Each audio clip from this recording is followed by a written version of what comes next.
Hey, what is up, Flavor Family? It's Bobby, and today you're in for a treat because we're gonna make my famous red lobster cheddar biscuits that are keto, gluten-free, grain-free, and I dare say even better than the real thing, because many, many years ago, I remember going to Red Lobster and biting into those buttery biscuits and thinking, oh my goodness, these are so good, but they must be so bad for you. So I came up with a keto version that is gonna be in our brand new keto meal prepping cookbook. What up, yo? Huh? I haven't told too many people yet, but it's coming out in May. If you follow me on the Flav City Instagram stories, you saw that for the last 2 months, Dessi and I were cooking up a storm and taking videos and photos in the back. I said it was for the blog, but it's actually for our new book. I'll put the pre-order link to Amazon down below in the description box. I would love your support to help make this a #1 new release. It has 125 plus keto recipes, including 50 keto meal prepping recipes that honestly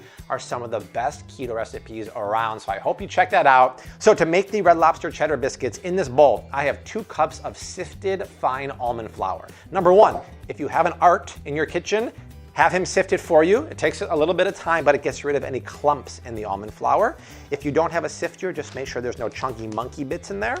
The best price on almond flour still is from Costco at about $4 a pound. Second best price is at the Walmart Supercenter. I just found that out in the haul video.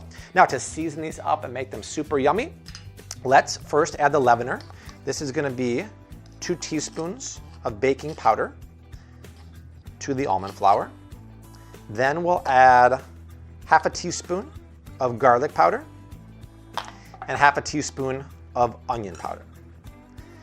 And then don't forget to pinch in about a half a teaspoon of salt and a few cracks of black pepper. Super easy recipe, you guys. Preheat the oven right about now at 350 degrees. And I also want to get a little bit of greenery in there. So I have about a 1/4 cup of green onions that I've finely sliced. And then I'm gonna whisk it up. So this is known as the dry team in baking. And I'm going to just give that a mix and get going on the wet team. Fold in some cheddar cheese, roll them up, call it a day.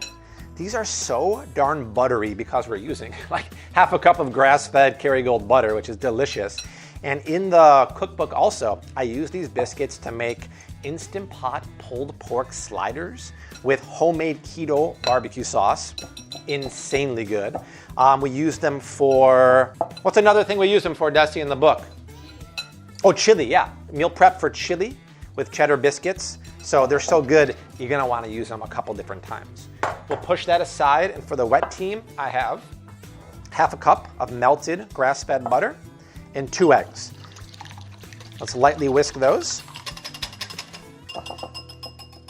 Let's combine these guys here.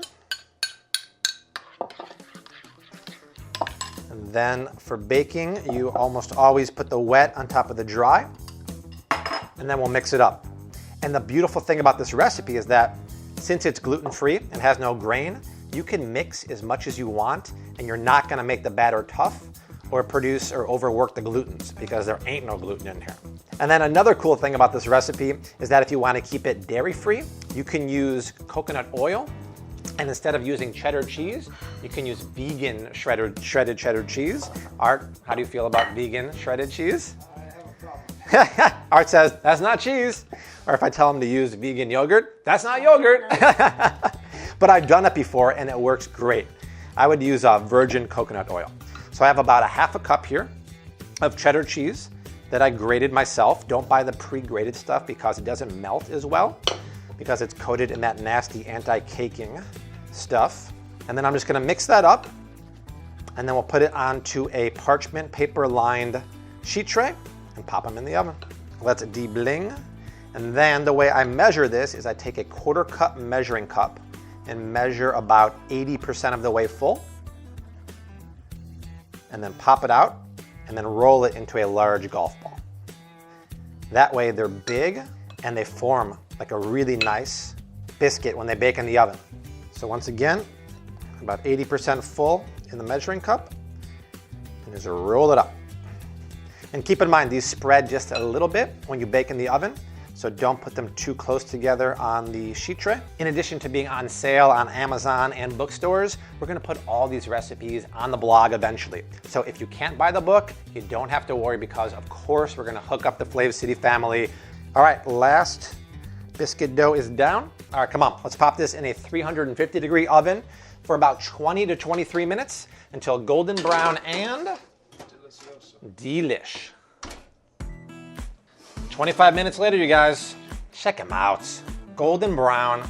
I wish you can smell this right now. It smells delicious in here. Okay, these do have to rest for about 5 or 10 minutes before we break into them, but it does smell buttery and delicious in here. I will admit the ones from the cookbook are even prettier because, shocking, Dessi made them and rolled them. Whenever I have to bake or mold things, it never looks quite as nice, but hey, it's gonna taste just as good. So let's wait a few minutes and then crack one open. I smell biscuits. That's right, babe. There it is, you guys. The Red Lobster low-carb cheddar biscuits. The house literally smells like a buttery biscuit factory. These are insane. I think we need to crack into these right now. Oh, can't wait.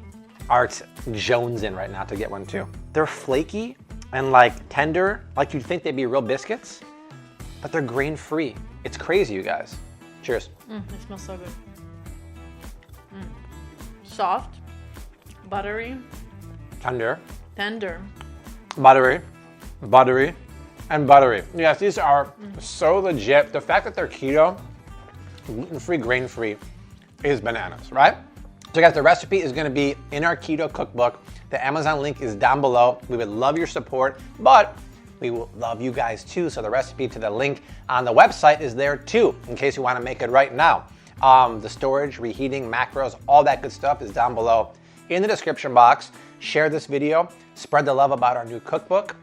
If you want to see 2 more recipes, they're streaming below us right now. I'm jealous, you're eating more than me. But we will see you soon. Until then, hashtag keep on cooking, mad love. Peace. You keep on talking, I keep on eating. You're smart. I'm so good.